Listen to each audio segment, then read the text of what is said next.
gaji semakin besar, maka bisa diartikan jabatan makin tinggi, kemudian kewenangan makin besar, ya semakin mudah juga atau, kesempatan celahnya gitu semakin lebar untuk, menyalahgunakan kewenangan.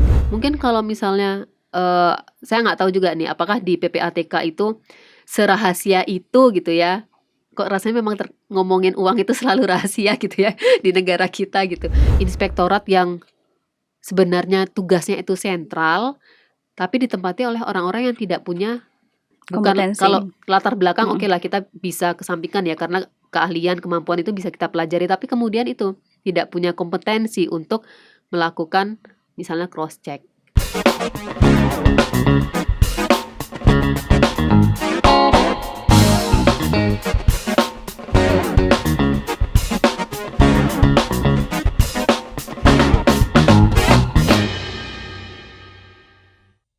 Halo Sobat Bisnis, berjumpa kembali bersama saya Ririn Oktaviani di podcastnya Bisnis Indonesia. Kasus yang sedang diperbincangkan yakni adalah kasus di Kementerian Keuangan menunjukkan masih lemahnya pelaporan terkait tentang hal LHKPN, yakni adalah kepatuhan dari pelaporan kekayaan dari para pejabat. Tidak asal tuduh. Hal tersebut telah diungkapkan oleh Kementerian Keuangan dari hasil investigasinya bahwa salah satu pegawainya atau mantan pegawainya saat ini yakni adalah Rafael Alun tidak melaporkan secara keseluruhan dari harta kekayaannya di LHKPN-nya. Lantas seberapa efektifkah LHKPN ini untuk dapat membongkar celah-celah dari kasus korupsi? Kita akan membahasnya langsung bersama dengan Dewi Anggraini selaku Divisi Pelayanan Publik dan Reformasi Birokrasi dari ICW. Apa kabar Mbak? Halo Mbak Ririn, baik kabarnya? Kabar baik ya tentunya Mbak. Kita akan membahas lebih jauh berkaitan soal LHKPN. Namun sebelumnya kita akan mengulas sedikit. Sebenarnya LHKPN ini kan awalnya dilakukan sebagai reformasi birokrasi untuk kemudian pejabat publik memberikan ketransparansi begitu kan. Nah ini sebenarnya tujuan-tujuan dari LHKPN itu apa sih Mbak? Ya, jadi tujuannya sebenarnya tadi sudah disebutkan gitu ya sama Mbak Ririn. Salah satunya adalah untuk transparansi kekayaan gitu ya, atau pendapatan yang diterima oleh ASN atau pejabat publik gitu. Tapi sebenarnya bisa ditarik jauh adalah banyak pertanyaan gitu ya. Misalnya seseorang akan korupsi atau seseorang tidak akan korupsi kalau gimana sih? Bahkan pertanyaan misalnya, apakah dengan gaji besar gitu ya, orang akan menghindar dari korupsi karena sudah diberikan gaji yang besar gitu ya. Nah, dan kalau kita mau analisis lebih dalam, ternyata hal itu terbantahkan gitu ya. Gaji semakin besar, maka bisa diartikan jabatan makin tinggi, kemudian kewenangan makin besar, ya semakin mudah juga atau kesempatan celahnya gitu semakin lebar untuk menyalahgunakan kewenangan gitu. Nah, LHKPN ini sebenarnya sebagai salah satu tools gitu ya untuk pencegahan yang sangat-sangat awam gitu ya bisa dibilang. Kalau layer atau layer mungkin baru di layer pembuka, layer awal gitu ya. Karena kalau misalnya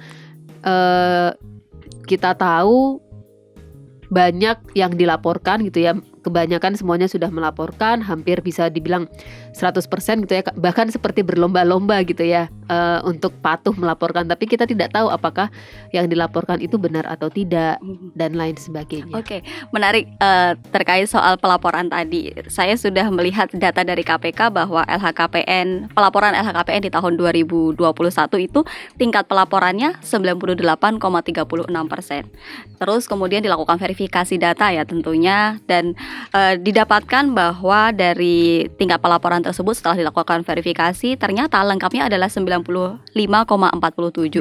Jadi penurunannya cuma dikit banget gitu kan ya Mbak ya. Nah ini apakah dari data-data yang didapatkan KPK ini benar-benar dilakukan verifikasi oleh pihak KPK?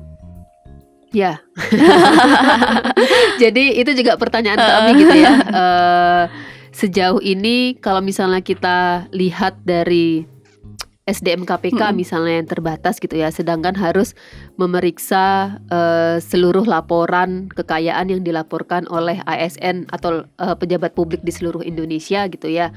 Sedangkan KPK hanya ada satu, tidak punya cabang, dan juga semakin dilemahkan gitu ya posisi-posisinya, kewenangannya.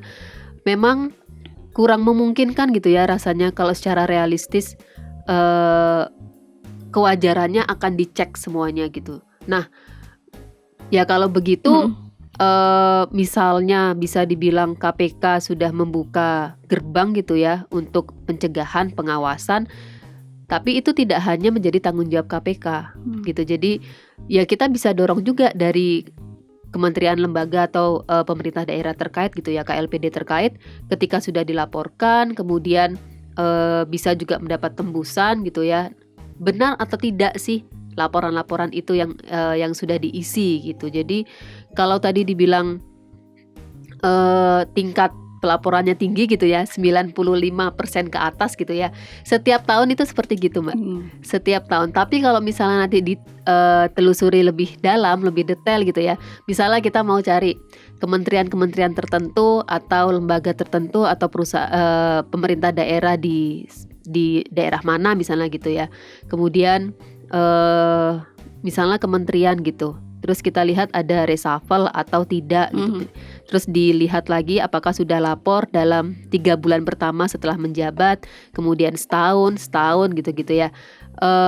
Itu nggak mesti atau bisa dikalkulasi, kayaknya 98% tuh rasanya ya untuk secara keseluruhan termasuk tinggi gitu ya. Tapi kalau dilihat secara detail ya nggak juga gitu. Kadang ada yang ya lewat-lewat dari tanggal itu, kemudian ketika kita tanya misalnya gitu ya dari laporan, kok nggak ada menteri tertentu misalnya gitu, baru menjabat kemudian sudah lebih dari 3 bulan atau bahkan sudah lebih dari setahun gitu ya. Belum ada laporannya, kemudian diinfokan bahwa kami sudah lapor tapi belum masuk di data KPK. Nah, kalau masalah sistem kami nggak tahu gitu ya, tapi penjelasannya seperti itu. Nah, yang publik tahu itu kan yang tampil di website KPK gitu ya. Iya, benar-benar yang sudah tersajikan di website ya. Jadi perkara bapak atau ibu sudah daftar atau belum dan lain sebagainya, ada kesalahan sistem dan lain sebagainya, ya jangan salahkan publik, jangan salahkan kami ketika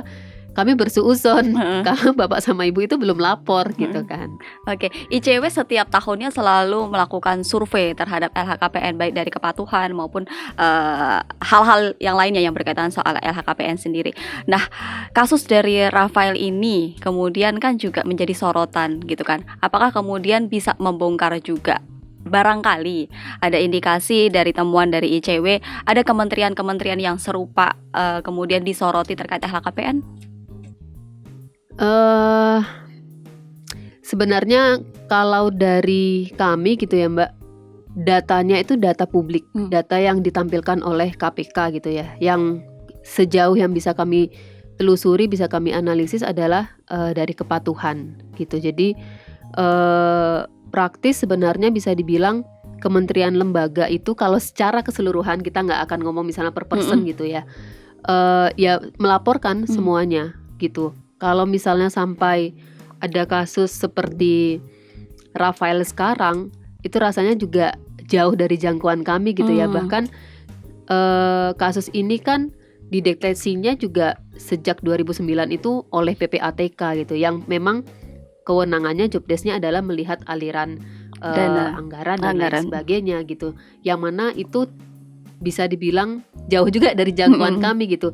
Kalau misalnya dijadikan informasi publik gitu ya, atau bahkan misalnya waktu itu diinformasikan juga ke publik, karena kan waktu itu dilaporkan ke Kementerian Keuangan, kemudian ditembuskan ke KPK gitu.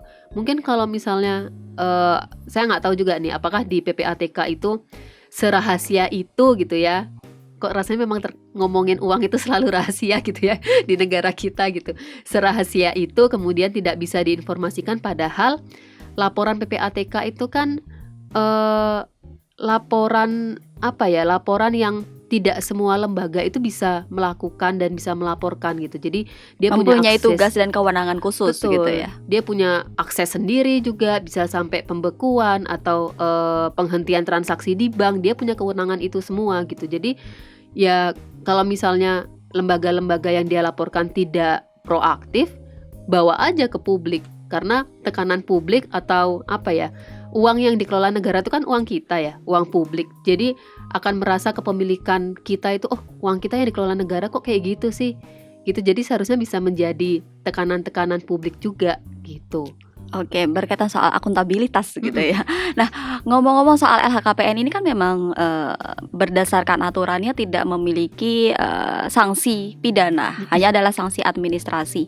Nah, bagaimana sih sebenarnya pelaksanaan dari sanksi administrasi yang diketahui atau berdasarkan temuan dari ICW sendiri, sanksi-sanksi yang diterapkan kepada mungkin bagi para pegawai ASN ataupun yang lainnya yang memiliki kewajiban untuk melaporkan LHKPN ini, apakah kemudian benar-benar dilakukan sanksi administrasi bagi para pelakunya?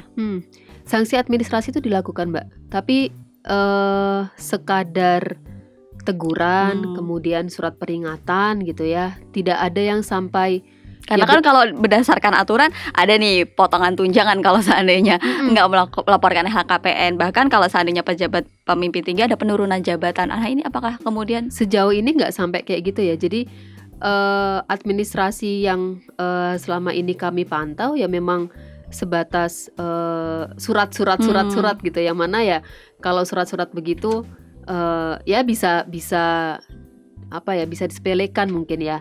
Tapi memang khususnya misalnya kalau ASN yang ya mungkin eselon 3 ke bawah gitu ya, itu akan sangat berpengaruh ketika tunjangan mereka dipotong atau ditahan gitu. Yang mana ketika mereka merasa gitu, mereka akan lebih aktif untuk melaporkan. Nah, kasusnya adalah kebanyakan ASN atau pejabat publik ini yang bisa dibilang tidak taat gitu ya untuk melaporkan LHKPN, mendapatkan sanksi administrasi itu nggak akan seberapa. Tetap misalnya mau dipotong tunjangan juga nggak akan terlalu terasa gitu buat mereka, karena ya bisa dibilang gaji pokoknya aja lumayan sudah besar gitu. Kalau gaji tunjangan di hold atau dipotong nggak akan terlalu masalah gitu. Nah ini yang menurut kami sebenarnya itu sudah bisa menjadi salah satu apa ya, cara yang efektif sebenarnya. Tapi kalau misalnya kita tidak potong juga, misalnya ketika dia tidak menerima tunjangan tapi dia terima dari yang lain, kemudian dia tidak terima tunjangan tapi pencucian uang dia lancar, dia bisa dapat misalnya dia deposito gitu ya, terus bunga depositonya juga jalan terus, ini nggak akan pengaruh gitu, nggak akan bermasalah gitu. Jadi ya sebaiknya yang lebih dilihat juga ya peran-peran sentralnya gitu ya, sekalian potong misalnya kewenangannya atau sekalian potong juga akses-aksesnya gitu ya. Jadi nggak akan dipandang sebelah mata nih, nggak akan dipandang ya hal-hal sepele aja nih, pelaporan administrasi kayak gini atau sanksi administrasi kayak gini nggak ngaruh gitu. Jadi lebih mungkin bukan ditingkatkan ya, tapi lebih dipatuhi gitu ya. Bagaimana juga dengan kode etik atau sanksi etik yang dilakukan di instansi kementerian. Tapi menyoal soal kepatuhan, apa sih Mbak yang menjadi faktor kepatuhan atau tidak melaporkannya secara jujur atau kemudian tidak melakukannya secara jelas dari pelaporan LHKPN? Apakah memang sesulit itu melaporkan LHKPN atau rumit? Karena kan beberapa pejabat juga menyatakan bahwa rumit ngisi LHKPN itu. Bagaimana? Ya, kalau dilihat dari form LHKPN gitu ya, itu memang lumayan ribet sih Mbak. Jadi misalnya gitu ya, kita mau melaporkan pajak yang SPT tahunan itu juga, kalau misalnya dia tidak bukan tidak teredukasi ya, karena pejabat ini kan pasti edukasinya tinggi gitu ya, tingkat pendidikannya tinggi, tapi keseriusan untuk mau melaporkan gitu ya, konsisten, kemudian merasa saya digaji oleh publik, kemudian ini menjadi salah satu tanggung jawab saya yang memang tidak mudah tapi juga tidak terlalu sulit gitu untuk dipelajari gitu, untuk ya kemudian minta asistensi misalnya ke KPK gitu ya untuk membantu mengisikan, itu banyak cara gitu. Jadi tidak hanya karena alasan rumit, iya rumit, tapi kemudian itu untuk menjaga marwah kalian juga gitu, ketika melaporkan secara benar, secara tepat waktu juga gitu ya, itu akan menjadi akuntabilitas ke publik kan. Jadi publik akan oke, kalau dia kerjanya benar, pelaporannya juga benar, harta kekayaannya juga wajar-wajar aja, dan kinerjanya bagus, layak kok dipertahankan gitu kan. Nah tapi masalahnya selama ini adalah misalnya yang di Senayan gitu ya, bahkan dibantu diisi oleh TA-TA-nya. Nah TA-TA-nya ini yang ya otomatis akan lebih terpapar informasi kan. Kemudian TA itu akan mengisi sesuai data yang diberikan oleh pejabat publik. Yang mana mungkin aja pejabat publik terlalu banyak punya investasi atau di mana-mana misalnya gitu ya kekayaannya, sampai lupa misalnya harus dilaporkan yang mana-mana aja gitu. Jadi ya rumit tapi itu tidak menjadi alasan. Harusnya tidak menjadi soal gitu ya. Iya, tidak menjadi alasan untuk tidak melaporkan secara benar gitu. Selain itu kan juga biasanya di kementerian atau lembaga terkait juga sudah memiliki mekanisme pengawasan secara sendiri. Contohnya adalah Kementerian Keuangan pun juga memiliki sistem pelaporan internal dulu, baru kemudian juga ada ILHKPN begitu ya. Jadi memang ILHKPN itu kan dicetuskan oleh KPK gitu ya, lembaga sebelum KPK gitu ya. Saya agak lupa tuh namanya, ada belakangnya KKN gitu ya, yang memang tugasnya adalah untuk melihat juga kewajaran dari kekayaan pejabat negara gitu. Kemudian kementerian lembaga ini, khususnya Kementerian Keuangan gitu ya, karena belajar dari kasusnya Gayus di tahun 2010, kemudian dia belajar untuk, dan waktu itu seingat saya juga menginformasikan bahwa akan berkomitmen untuk melakukan reformasi birokrasi gitu. Jadi sejak itu, dan bahkan sebelum itu kalau secara nasional di PAN-RB itu kan juga selalu mengeluarkan surat edaran gitu ya. Salah satunya di tahun 2005 mengeluarkan bukan anjuran aja sih, jadi kewajiban bahwa tidak hanya eselon 1, 2, 3, tapi posisi-posisi strategis yang lain gitu ya, apalagi di Kementerian Keuangan misalnya, itu harus melaporkan gitu. Nah kemudian yang ditarik supaya lebih kuat gitu ya pengawasannya, kemudian diadaptasi oleh Kementerian Keuangan sehingga dia punya laporan kekayaan sendiri gitu yang kemudian di internal.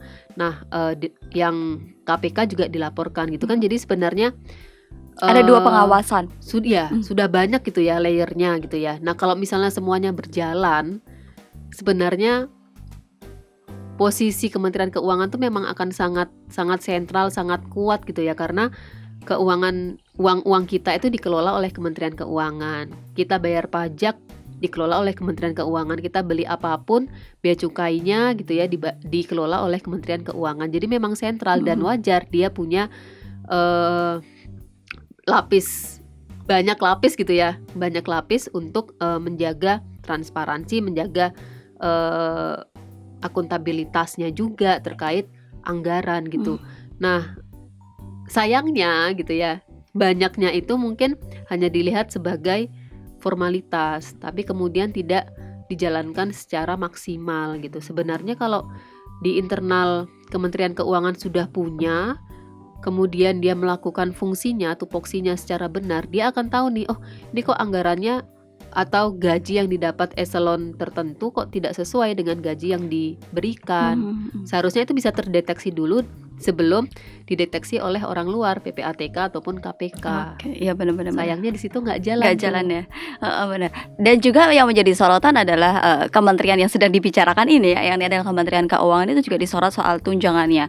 Beberapa kali pemberitaan menyatakan bahwa karena achieve untuk mendapatkan pajak, kemudian diberikan tunjangan yang lebih gitu kan. Nah ini juga akan menjadi sorotan gitu kan. Tapi kemudian jika dilihat dari pengawasannya tersebut gitu kan, sudah ada pengawasan secara internal dan juga sudah ada ILHKPN, tapi kemudian tidak dilakukan. Harusnya tadi dengan laporan-laporan yang sudah diberikan, itu kan juga sudah bisa dilakukan pencegahan. Bukan pencegahan, mungkin pemanggilan terlebih dahulu. Bagaimana kemudian secara personal orang-orang yang memiliki harta kekayaan yang tidak wajar dilakukan pemanggilan gitu ya. Iya, bener Mbak. Jadi Kementerian Keuangan tuh punya sumber daya yang luar biasa gitu ya, dan dia juga punya sistem yang luar biasa untuk mengelola keuangan kita gitu ya. Jadi ya memang seharusnya sudah ada benteng dulu di dalam gitu, baru kemudian diperkuat lagi dengan di luar, diperkuat lagi dengan di luar gitu. Nah, sayangnya selalu kebanyakan kasus kementerian, lembaga ataupun pemerintah daerah terkait korupsi gitu ya, apapun modusnya, itu selalu bermasalahnya adalah di internal dulu tuh. Ada yang nggak jalan, ada yang jalan tapi nggak maksimal dan lain sebagainya. Sebenarnya manfaat dari LHKPN ini juga sangat sebenarnya ini adalah sebuah big data gitu kan. Bisa saja juga KPK ataupun pihak-pihak yang memiliki kewenangan ini juga bisa menjadi sebuah gerbang awal tadi. Selain dilakukan pencegahan juga bisa menjadi pintu masuk untuk melakukan penyelidikan gitu kan dengan data-data tersebut. Tapi sayangnya itu tadi tidak dilakukan pengawasan secara menyeluruh dari person to person yang kemudian disinyalir memiliki kekayaan yang tidak wajar gitu. Iya, benar. Karena kan sebenarnya misalnya kayak kita lapor SPT gitu ya, sudah dulu masih manual, kemudian sudah berpindah ke sistem. Sistem itu kemudian dikelola oleh Kementerian Keuangan, kita submit gitu ya, kemudian masuk ke sistem Kementerian Keuangan, tapi kan kemudian Kementerian Keuangan itu tidak mempublikasikan. Nah, KPK ini membantu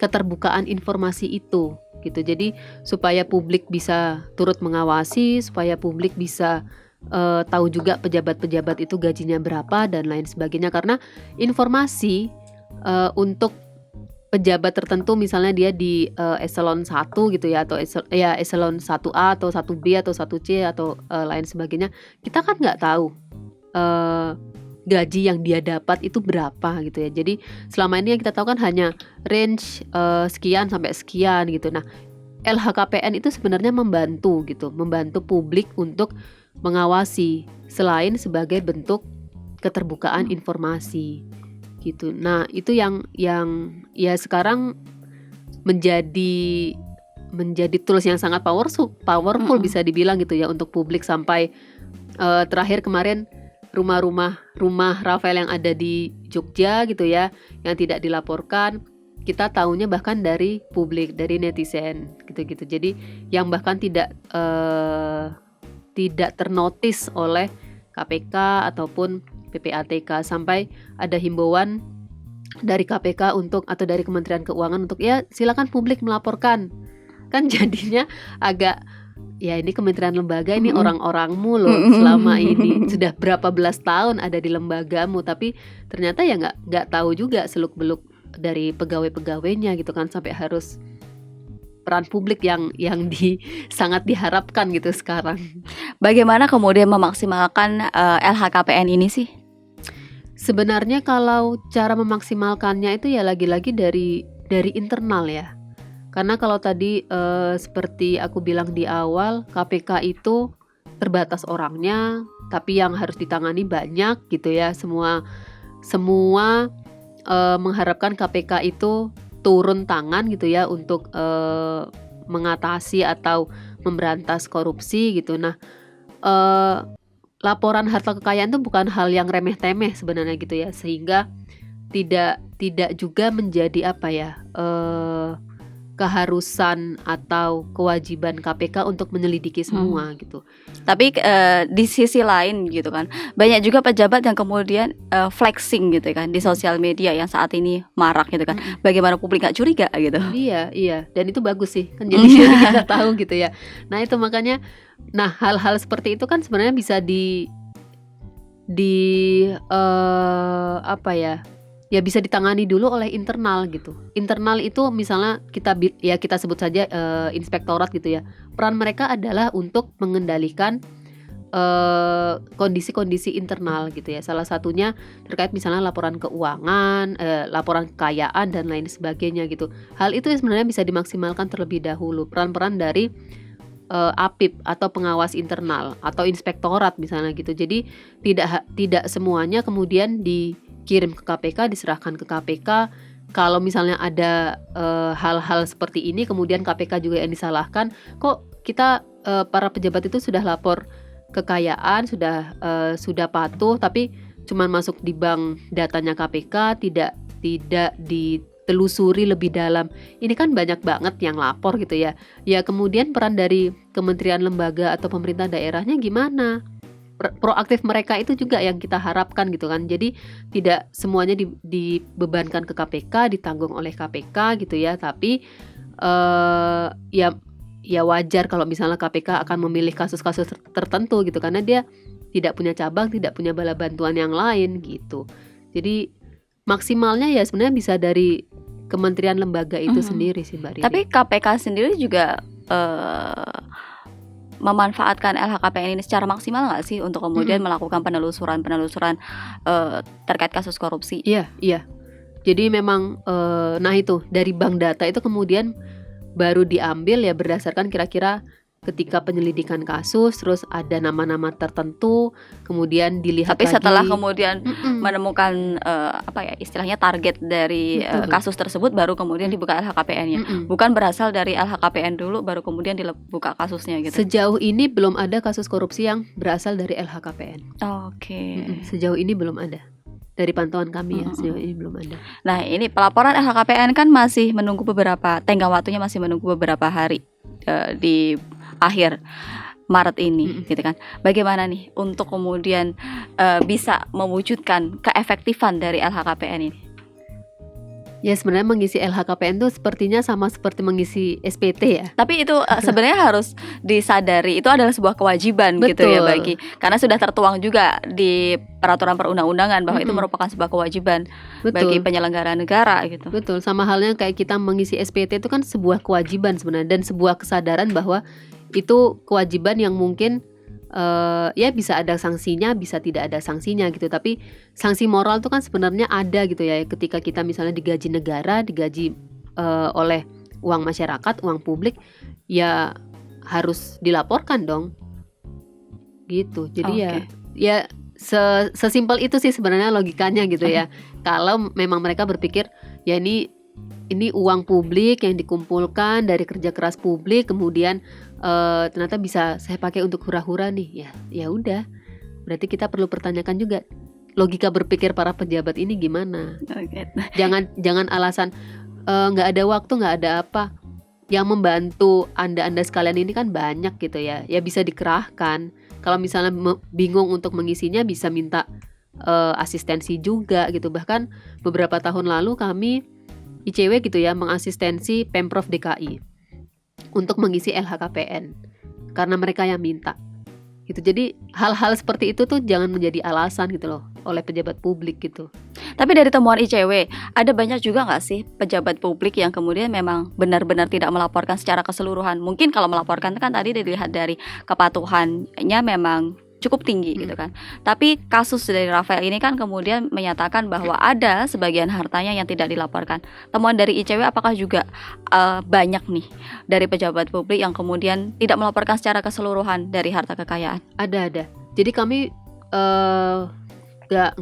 nggak secara semuanya gitu ya dilihat. Tapi misalnya ketika seleksi KPK misalnya gitu, seleksi komisioner KPK, kemudian kami melihat yang dicalonkan atau yang mencalonkan diri atau yang masuk bursa pemilihan bisa dibilang gitu ya, orangnya ABCDE. Ini kami telusuri nih profilnya dari keluarganya, punya afiliasi partai politik atau tidak, kemudian kekayaannya berapa, pendapatan yang didapat itu dari mana aja. Kemudian kami telusuri juga misalnya itu dari perusahaan ini milik siapa dan lain sebagainya gitu. Jadi memang ICW melakukan itu, tapi ketika di momen-momen tertentu nih, ketika seleksi pejabat publik untuk posisi-posisi tertentu.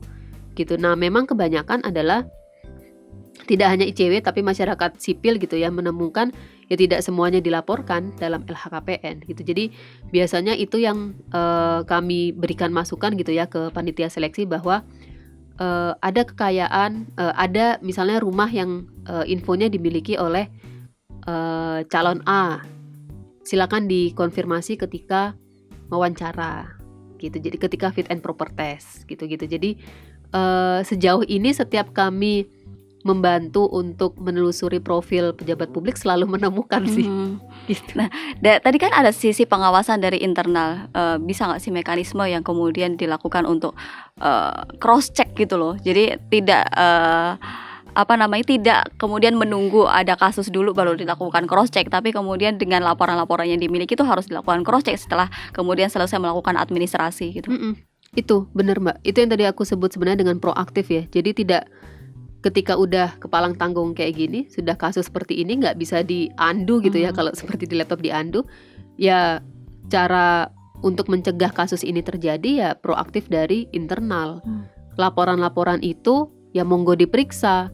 Mungkin bisa dipilih secara strategis misalnya gitu ya. Misalnya dari laporan harta kekayaan dengan kekayaan di atas 10 miliar atau kekayaan di atas 5 miliar misalnya gitu.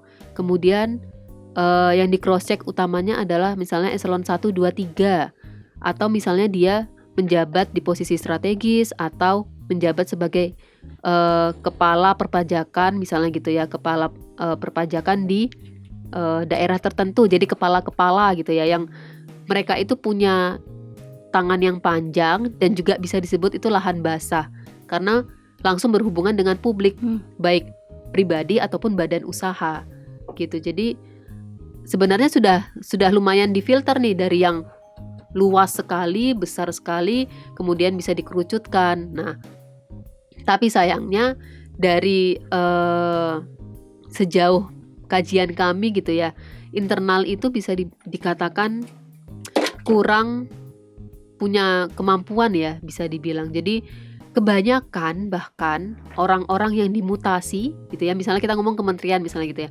orang-orang yang dimutasi misalnya karena sudah tidak sesuai dengan tupoksinya di direktorat tersebut, dimutasinya kemana? Ke inspektorat gitu. Jadi bukan bermaksud mau membilang inspektorat ini orang-orang buangan, tapi kemudian ketika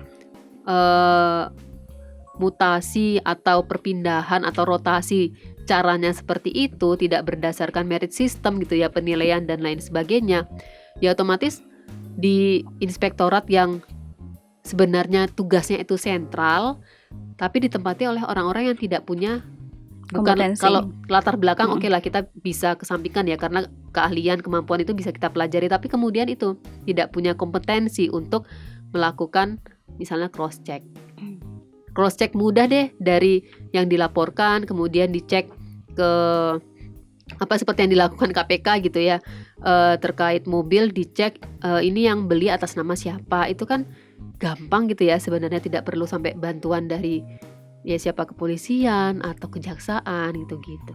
Oke, baik, terima kasih sekali Mbak Dewi. Tentunya kita juga masih terus menunggu kelanjutan dari proses untuk kemudian membuka kasus dari Kementerian Keuangan ini, dan tentunya juga masih membutuhkan tangan-tangan bersih untuk kemudian memberantas kasus korupsi di negeri ini. Demikian podcast pada hari ini, sampai jumpa di edisi berikutnya.